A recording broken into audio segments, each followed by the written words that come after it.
Bueno, hola a todas, buenas tardes. Muchas gracias por estar acompañándonos hoy en el primer encuentro Sororo del 2022. Mi nombre es Lu Ferrari y soy colaboradora de la Escuela Sorora y estoy muy feliz y orgullosa de estar hoy compartiendo este espacio de conversación y reflexión. Como saben, el propósito de nuestra escuela, fundada por Javiera Donoso, es crear una comunidad de mujeres para fomentar el cuidado de unas hacia las otras y construir de manera conjunta un nuevo pacto social. Hoy estaré junto a Isidora Serrano, psicóloga feminista y cofundadora de la Escuela Sorora, y junto a Marianela Ruiz y Constanza Núñez, también psicólogas. La temática que nos reúne hoy es la brecha de autoconfianza que impacta en términos de empleabilidad y en la posibilidad de conectar con nuestra pasión. ¿Por qué es un tema relevante? A partir de los 6 años, las niñas comienzan a confiar menos en sus capacidades que los niños, lo cual nos resta visibilidad y nos lleva a tener altos grados de autoexigencia por el constante sentimiento de insuficiencia que nos resta movilidad y oportunidades laborales. Este problema se relaciona directamente con la inequidad de género. Solo un 20% de los puestos de las gerencias de primera línea son ocupados por mujeres según reporte de indicadores de género de las empresas en Chile del MinMujer. La brecha de autoconfianza se relaciona directamente con otro fenómeno conocido como techo de cristal, normas implícitas que operan al interior de las organizaciones que dificultan a las mujeres tener acceso a los puestos de alta dirección. Respecto a los indicadores de brecha salarial, tanto en los niveles administrativos y medios, las mujeres perciben un sueldo bruto promedio 9% menor que los hombres en las mismas posiciones. En tanto, a nivel de ejecutivos la brecha es de un 10%. Ahora les vamos a invitar a ver un video. Ahora aguarden que voy a compartir pantalla. Comparto pantalla.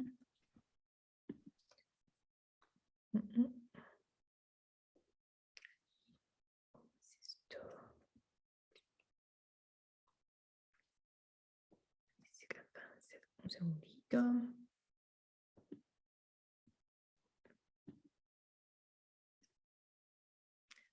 A ver, tengo que habilitar.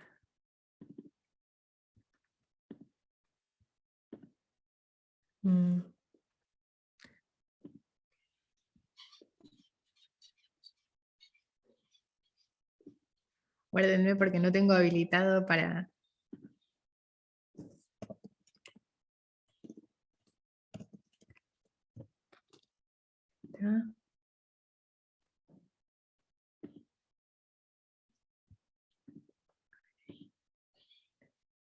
Bien.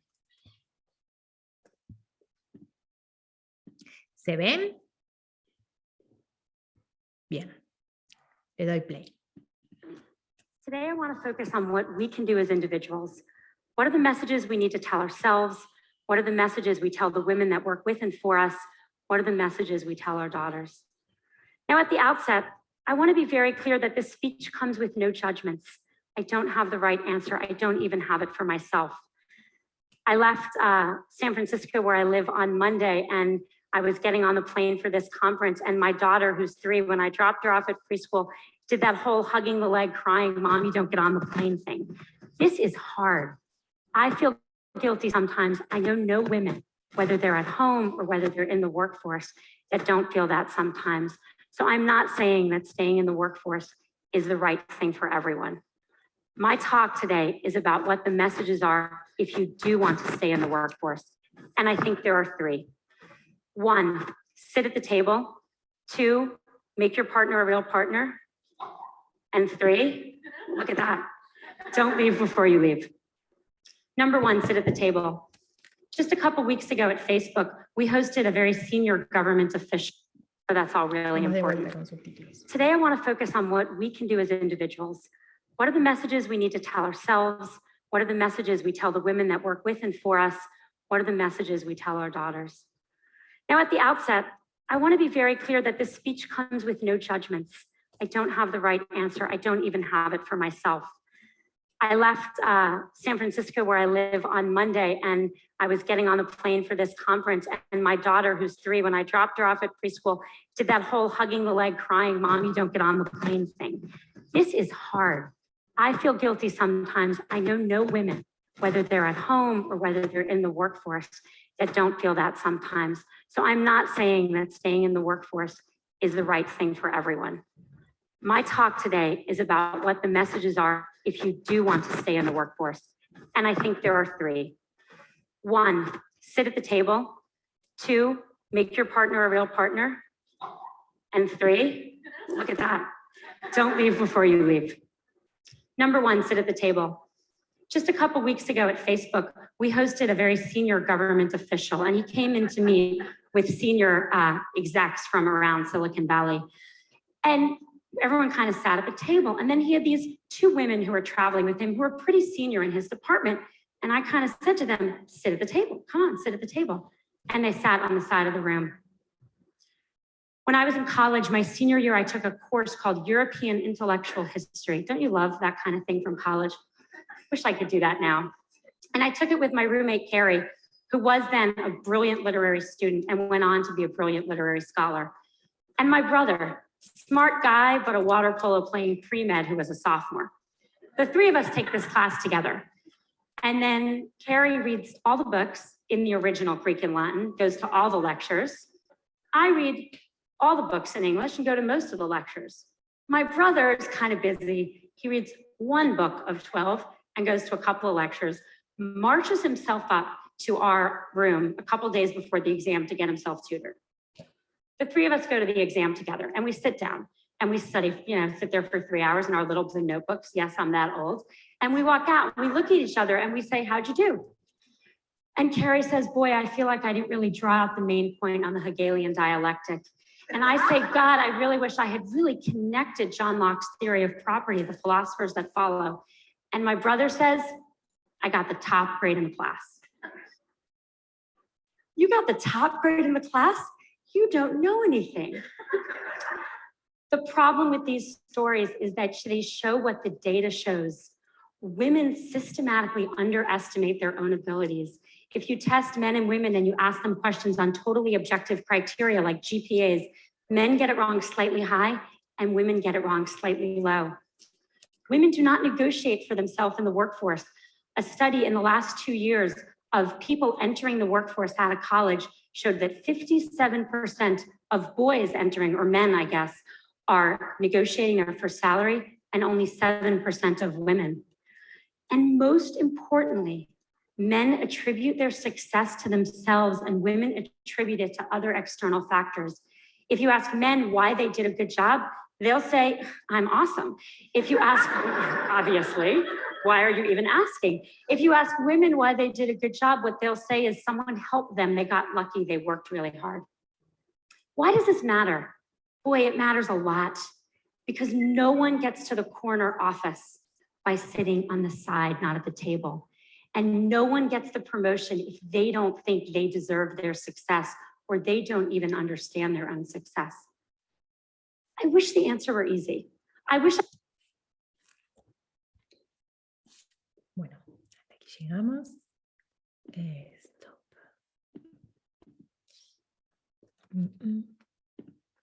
Compartir.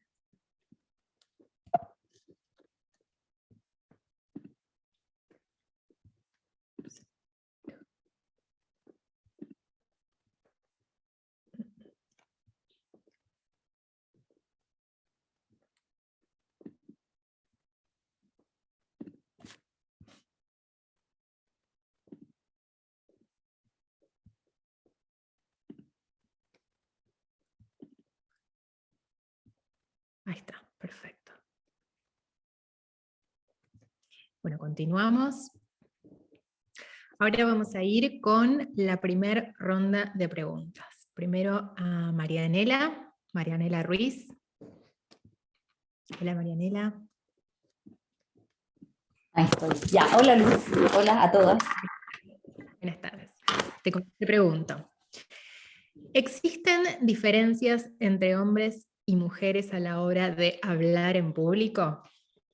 Mm. A ver, sí existen diferencias.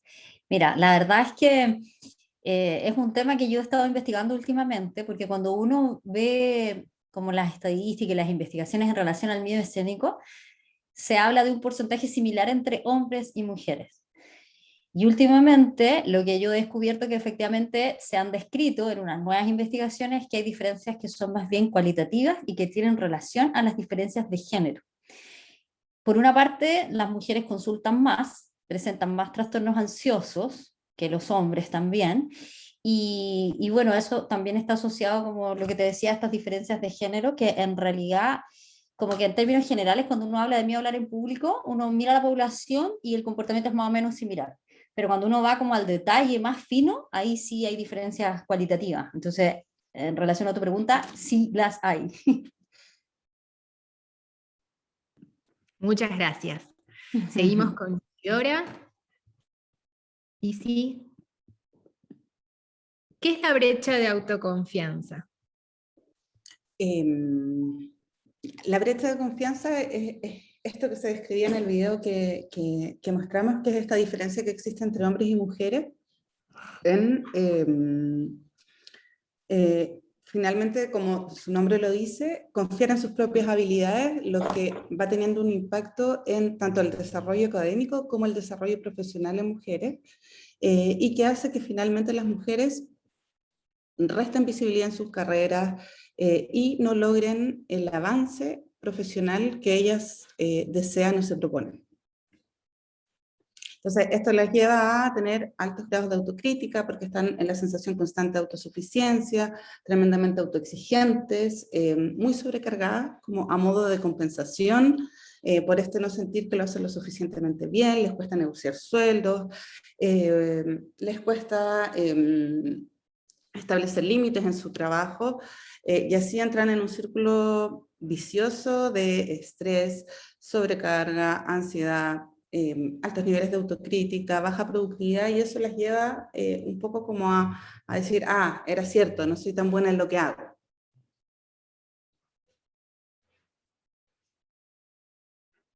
Gracias, Isidora. Y continuamos con Constanza Núñez. ¿Qué diferencias observas entre hombres y mujeres al enfrentarse a la búsqueda laboral?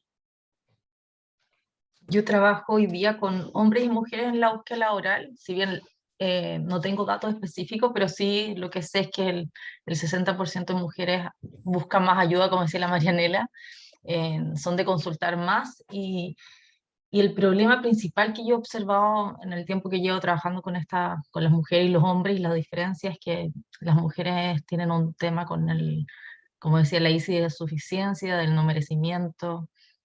Y tiene que ver mucho también con el rol de la mujer, con lo que nos han enseñado de lo que debe ser buena dueña de casa, buena mamá, buena hija, buena trabajadora. Entonces, todos esos roles que tienen que lograr conciliar al mismo tiempo la hacen autoexigirse demasiado, por lo tanto siente que no va a ser capaz de ser tan buena en un rol más alto de líder o tomar nuevos desafíos laborales. Entonces, a veces prefiere estancarse profesionalmente en vez de seguir su carrera profesional.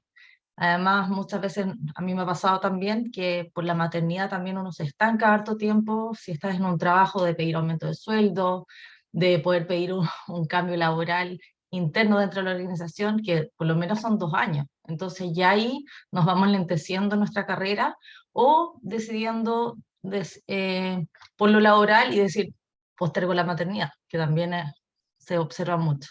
Entonces, hay diferencias claramente porque los hombres solo se enfocan, son mucho más focalizados en el éxito profesional y ponen toda su energía ahí y no ven que tienen que elegir entre lo personal y lo laboral. Ellos saben que pueden tener los dos y bien, pero la mujer pareciera que tiene que elegir. Y ahí yo creo que está el problema.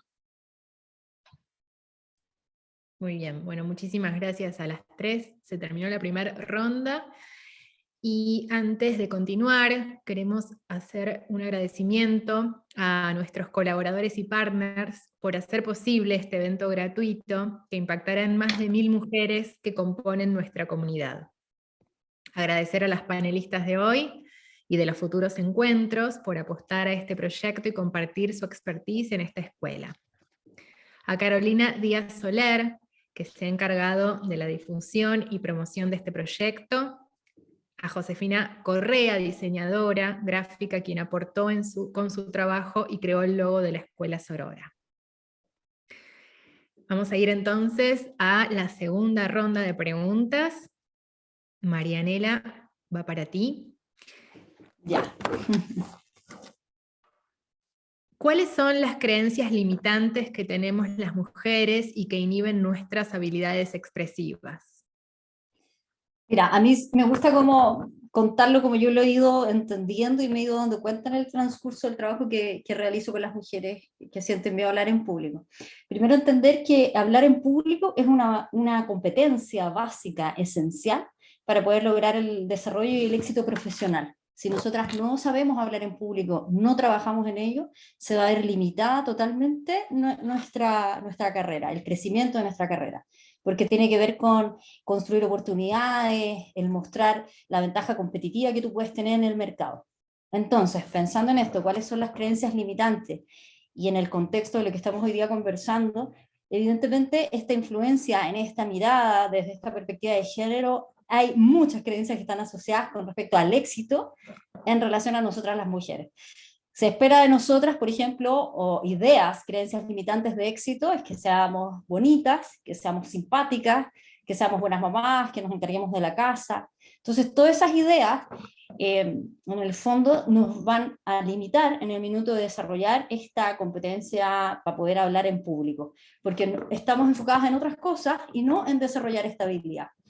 A diferencia de los hombres, en estos estereotipos de género, como desde esta mirada patriarcal, que tiene que ver con que ellos, un poco lo que decía la Connie, ¿no? Que son capaces de enfocarse, que triunfan, que son emprendedores, que en el fondo tienen mayor capacidad intelectual que nosotras. Entonces, estas diferencias en ese tipo de creencias son las que a la larga nosotras nos influyen en cómo nosotras nos paramos a hablar en público, desde qué lugar, porque también las tenemos súper ahí incorporadas y se transforman en estas creencias limitantes que va generando en el contexto laboral una baja autoestima. Y la baja autoestima, como digo yo, es amiguita así íntima del miedo a hablar en público, porque me voy quedando más callada y entonces voy cuestionando mi capacidad como profesional.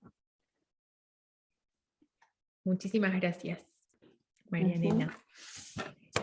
Bueno, Isidora, ¿cuáles son y de dónde surgen las inseguridades que sentimos las mujeres que nos llevan a sobreexigirnos? O sea, la principal dificultad, desde lo que yo he visto en mi área de trabajo, tiene que ver con estar siempre en la sensación de no dar el ancho o en el cargo o en el rol que cumplimos en nuestros trabajos.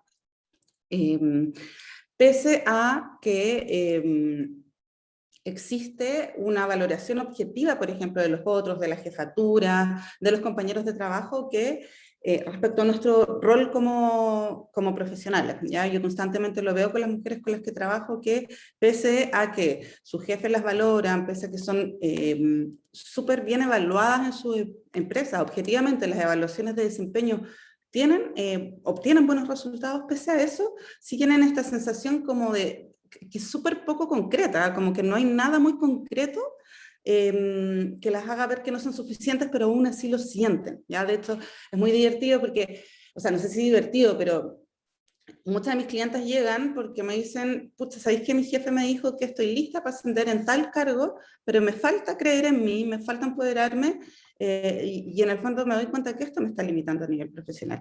Y estas inseguridades creo que es súper importante comprender que no vienen solamente de como nuestra historia individual, ¿ya? Durante mucho tiempo el tema de la salud mental, el tema de la autoestima, la autoconfianza, estuvo solo visto y enfocado desde lo individual, desde mi historia, desde mi familia, etcétera, sin comprender que hay todo un contexto cultural también que hace que nuestra identidad se vaya conformando conformando de una manera bastante particular. Entonces, como decía la Connie, estos múltiples roles finalmente hacen que yo tenga que estar un poco en todos lados y que no pueda enfocar al 100% mi capacidad, por ejemplo, en desarrollarme como profesional, ¿cachai? Entonces, y por otro lado, hay actitudes, algunos machismos más notorios, otros menos notorios, que también nos hacen insegurizarnos. Por ejemplo, el mansplaining, que es como los hombres me explican cosas donde yo soy experta y aún así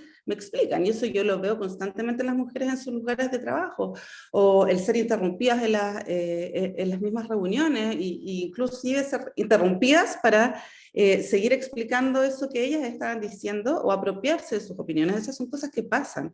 O por ejemplo, hoy día estábamos conversando con la misma Marianela, y hablábamos de esta cosa como de nosotras partimos de una base de estrés, o sea, biológicamente tenemos, o sea, estamos más estresadas. ¿Por qué? Porque hay cosas como, en el camino al trabajo es muy probable que alguien me mire en la calle, que me vea expuesta a un agarrón en el metro, o en el transporte público. Tengo que, por ejemplo, la Marianela que ve el tema del miedo a hablar en público. Cuando voy a hablar en público, igual está esta presión de, uy, si hay hombres, me pueden mirar, o incluso en el mismo contexto laboral, somos más propensas, y eso está, hay estadísticas que dicen así, que somos más propensas al acoso sexual y al acoso laboral. Entonces, vivimos más como en esta sensación como de estar pisando huevos, y la ansiedad está súper de la mano. O sea, si yo estoy en un estado de mayor ansiedad, es mucho más fácil que caigan pensamientos automáticos de autocrítica, ¿cachai? Y eso obviamente, o sea, y eso, la explicación desde las neurociencias es, si yo me critico más, bajo mi productividad porque activo mi sistema de huida o de estrés, menor productividad, y entonces como que se cumple esta profecía de, no soy lo suficientemente buena. Entonces, y vuelvo a sentirme ansiosa, se suman los factores externos, también los altos niveles de autoexigencia y autocrítica, y sigo en el mismo círculo vicioso de estrés, baja productividad, y nuevamente, no soy lo suficientemente buena en lo que hago.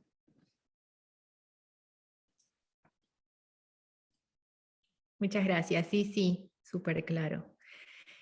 Constanza, ¿qué limita a las mujeres a tener mayor visibilidad en cuanto a sus logros y capacidades a la hora de buscar trabajo? Yo creo que tiene que ver con todo lo que hemos hablado, la Marianela y la Isi, que este miedo a exponernos, miedo también a como brillar profesionalmente y pasar a llevar a otros también, a que la mujer quizás culturalmente, que creo, opino igual que tú, Isi, que creo que tiene que ver con lo cultural más que lo individual, que nos han dicho, no sé, calladita te ves más bonita, eres bonita, entonces no puedes hablar porque vas a decir algo tonto. Entonces todo eso está como en nuestro inconsciente muy adentro, cultural, de tener miedo a exponernos, tener miedo a mostrar nuestros logros, porque o pasamos a llevar a otro o vamos a decir algo que está mal y vamos a quedar en ridículo frente a una reunión que hay puros hombres. Yo trabajé mucho tiempo en construcción, que es un rubro muy machista.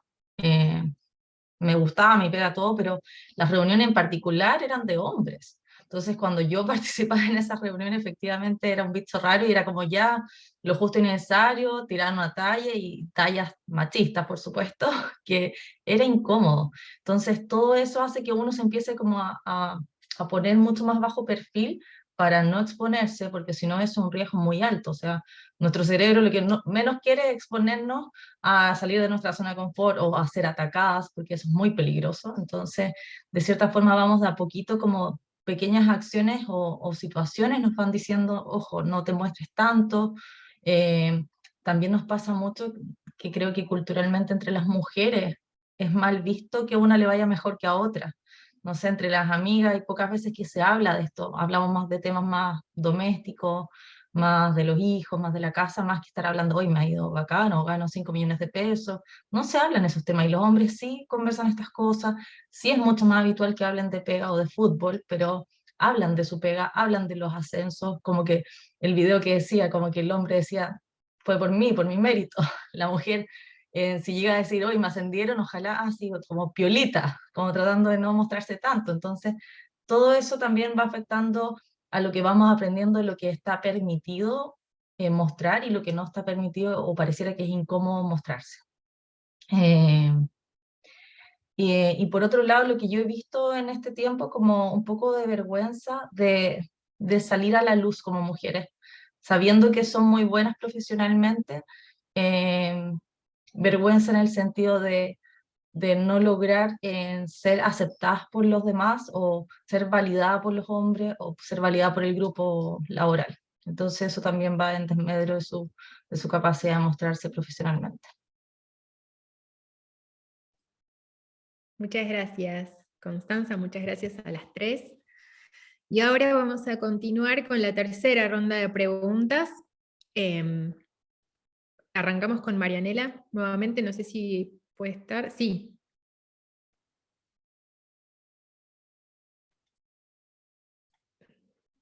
Me estoy enchufando acá pero dale nomás, te escucho. Bien. Te pregunto entonces. En las organizaciones, a la hora de expresar ideas y opiniones, ¿se hacen diferencia entre hombres y mujeres? Bueno, ahí me voy a unir un poco a lo que decía la Connie, que claro, porque cuando hay una predisposición también por esta idea de ocupar cargos que son en algunas ocasiones que han predominado más hombres, se asume como que primero va a hablar siempre o hay más espacio para hablar es para los hombres. Y en esto también las mujeres como que tenemos mucho mayor sensibilidad a sentirnos más juzgadas por la audiencia, por las personas que nos están escuchando. Desde también esto que decía la Isi, de cómo vamos vestidas, desde que nos van a mirar de cómo vamos vestidas, si me puse mucho escote o no, cuánto me tapo o no, si tengo que hablar. Entonces, esa opinión, que esa es como una variable en el estudio del miedo escénico. Hay como cuánto te afecta el juicio de las demás personas. Entonces, cuando uno analiza eso en términos de estudio, las mujeres nos vemos más afectadas por esta idea que viene desde afuera en comparación con los hombres. Entonces, también se da en el contexto donde se espera más que hablen los hombres que las mujeres. Hoy día algunas organizaciones dan así como espacios explícitos y ahora le toca hablar a las mujeres, pero siempre los que tienden a hablar primero son los hombres, y porque bueno, por esto de que las mujeres tenemos como más miedo a ser juzgadas, porque reportamos mayor nivel de ansiedad que los hombres en estas situaciones, pero estoy hablando todo como en relación al miedo escénico. Y lo que hablaba recién de las creencias limitantes tiene que ver con las expectativas, o sea, vamos a una reunión o vamos a hablar en público, siempre se espera que la mujer no hable tanto y que el hombre sí hable más, como que él esté liderando, como que eso se da así como como que es sobreentendido, ¿no? Como que es algo que está, que es. Y a mí me gustaría, yo ahora me tengo que ir, pero me gustaría como dar un dato, como para todas las que nos van a ver, que biológicamente, que el otro día hablé con la Javi en el en vivo, y dije, voy a traer el dato, en un estudio del año 2014 en la Universidad de California, comprobaron que en las mujeres nosotros tenemos un 11% más neuronas para el lenguaje, por lo tanto estamos más capacitadas para poder hablar en público. Así que a empoderarnos desde lo biológico también y hacer estos cambios desde lo contextual, porque tenemos más capacidades. Eso quería decirle, yo lo tengo que ir, les dejo un besito. Muchas gracias por la invitación. Y perdón que me vaya ahora, chiquillas, pero tengo deberes de madre, tengo que ir a buscar a mi hijo al colegio. Gracias, Marianela. Gracias. Chao, chao. Chao. Bueno, seguimos con vos, Isi. ¿Cómo afecta la brecha de autoconfianza en el rendimiento y productividad laboral? Ya, recién estuvimos hablando un poquitito de eso, pero creo que es importante profundizarlo. Creo que ahí pasan como dos cosas que van súper de la mano.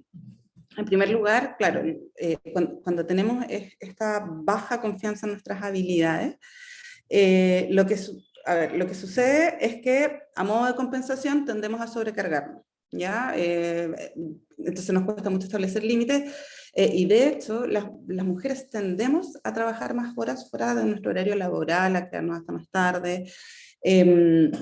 Y eso obviamente a la larga nos va a llevar a un estado de estrés. ¿Ya? Y el estrés afecta directamente en las capacidades ejecutivas,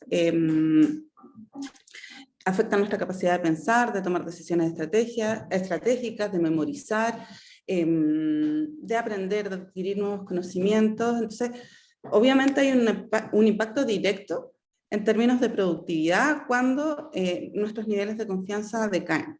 ¿Ya? Y por otro lado, que también está bien ligado al estrés, también sucede que cuando, claro, tenemos esta dificultad en nuestra confianza, finalmente o sea, lo que sucede es que activamos altos niveles de autocrítica nosotros, ¿ya? Como además estamos sobrecargadas, tendemos a estar más ansiosas, y cuando estamos más ansiosas es más fácil caer en este tipo de pensamientos de autocrítica, lo que fomenta la ansiedad, aumento del estrés, que es o sea, se activa nuestro cerebro como más primitivo, reptiliano, la amígdala también, que conocía, y eso hace que nuevamente nos estresemos, y cuando estamos estresados todos nuestros recursos están puestos en defendernos, en protegernos, y no en ganar avance, visibilidad, mostrarnos y en mayor productividad. Entonces, finalmente sí, hay una estrecha relación entre autoconfianza y productividad y avance profesional también. Eh, y entramos como en este círculo como vicioso, porque al final es como, chuta, no confío en mí, eso impacta en mi estado anímico, me provoca mayor ansiedad, mayor estrés, y eso impacta en mi productividad, y es como, ay, se me fue el término, la profecía autocumplida de que no soy buena en lo que hago, y entro en este círculo vicioso. Entonces, ahí yo creo que la invitación es a trabajar, o sea, como un poco a cuestionar por qué nos sentimos inseguras. ¿Ya? Yo creo que el conversatorio hoy día es súper importante porque muestra que es una experiencia humana o una experiencia femenina común, la dificultad de confiar en nuestras capacidades y darnos cuenta de eso, de que no es un tema individual, sino que tiene que ver con el colectivo y tiene que ver con nuestro ser mujer en una cultura muy machista como es la chilena, y en general que el mundo es machista. Algunos lugares más, otros menos, pero lo es.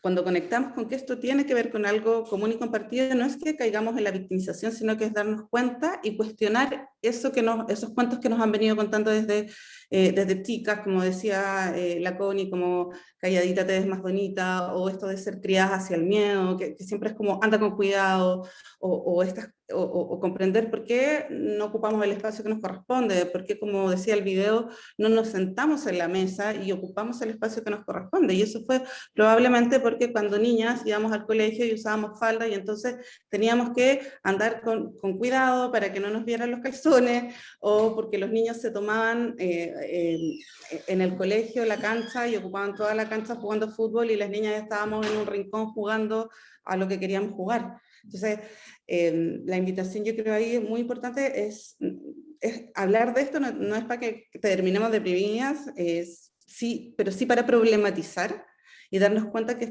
esto es algo que nos sucede a muchas mujeres. Yo diría que a la gran mayoría de las mujeres, ahí no, tendría que entrar a buscar datos, que eso no lo preparé para esta ocasión, pero y que desde ese lugar como comenzar a cuestionar esto y comenzar claro, cuando me siento insegura, decir, chuta, a ver, ¿esto por qué? ¿Esto es mío o tiene que ver con una crianza o tiene que ver con contenidos culturales que me fueron pasando y que me fueron diciendo que no era bueno mostrarse, que había que ser humilde, que son cosas que tenemos súper arraigadas las mujeres? Muchas gracias, Lizzy. Constanza, continuamos. ¿Prefieren las organizaciones emplear hombres en vez de mujeres? Mira, la verdad es que yo trabajo, como te contaba, la mayoría de las veces para constructoras inmobiliarias, que es un rubro a veces un poco machista, pero va a depender mucho de los cargos. Es súper relativo, no podría decirte una estadística, oye, me piden solo hombres para a ciertos cargos, pero sí hay cargos de gerencia que efectivamente prefieren hombres y te lo dicen explícitamente.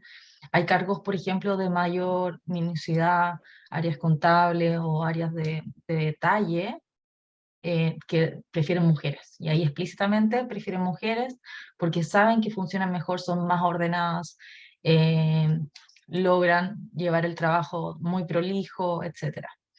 Pero para cargos de jefatura va a depender mucho del área en sí. Entonces no podría decirte hoy sí, efectivamente quieren hombres solo para los líderes, no, va a depender mucho del área, del expertise, porque de acuerdo a las competencias del cargo va a ser mejor quizás un hombre que una mujer, pero la verdad es que cada vez esto es menos.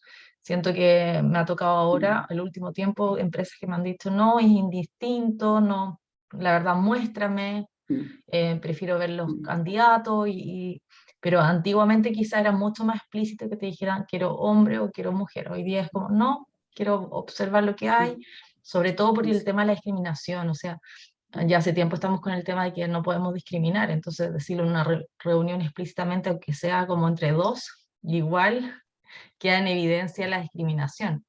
Entonces la idea es no llegar a eso y las empresas yo creo que lo están entendiendo de a poco.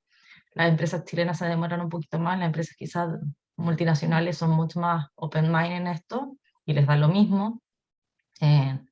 Género, temas con, de vestimenta, etcétera. Acá en Chile todavía somos un poco más tradicionales, pero aún así creo que va a depender del cargo, explícitamente.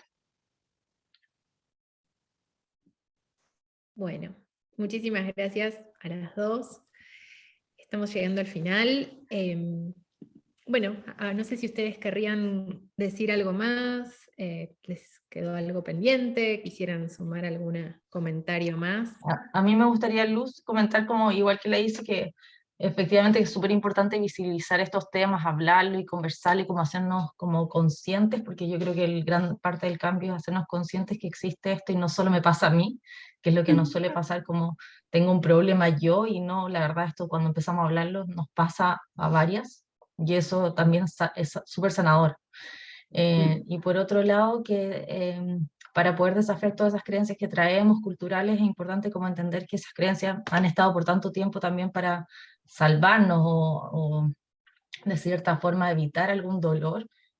Y por lo tanto es como que nos ha ayudado por mucho tiempo, pero quizás hoy día ya no me sirve y tiene un costo seguir alimentando esa creencia. Por lo tanto, mirar ejemplos de éxito, mirar mujeres que sí lo han logrado, conversar con personas que están logrando el éxito laboral a pesar de que tengan familia, a pesar de que tengan otros roles, inspirarnos de ejemplos positivos para poder salir de esas creencias y decir, ojo, es posible, yo también podría hacerlo si aprendo de esa persona y si también desafío todas esas creencias limitantes.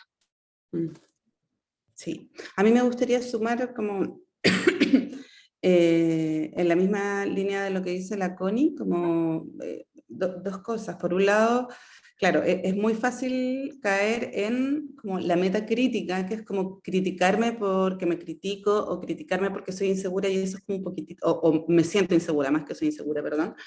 Y eso es como un poco más de lo mismo.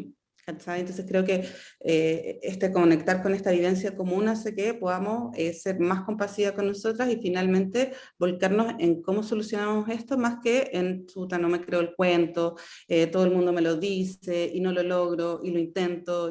¿Cachai? Porque en el fondo nadie dice que va a ser de la noche a la mañana, es un trabajo constante. Yo creo que, yo siempre digo, uno busca ayuda, puede avanzar muchísimo. Pero es un trabajo constante porque es como un constante toma de conciencia de cómo hay informaciones a nuestro alrededor que nos llevan a insegurizarnos. ¿Cachai?